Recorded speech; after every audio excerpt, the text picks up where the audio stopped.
I've heard of a time when man and nature were equal. We took what we needed: food, water, and wood.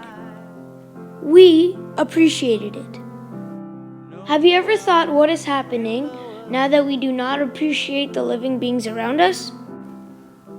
Lumberjacks cut down all the trees in forests, then build factories to mass produce chemicals.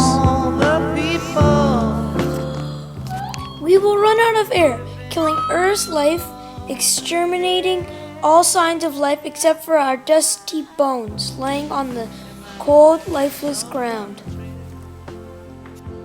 Well over 150,000 acres of land are cut down in 1 week, destroying over 100 species of plants and animals. Think of all those cute animals we love.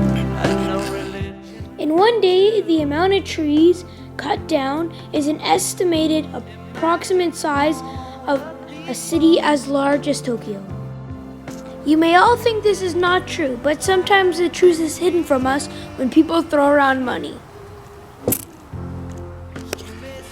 If you really appreciate our planet, things will slowly change and plants will grow. Think, how many of you want your children's children to look at our planet and see green? A lot of green. In about 40 years, all of the rainforests will be cut down. This is most of our planet's trees. With appreciation, things will change. With appreciation, our world will shine. That was good.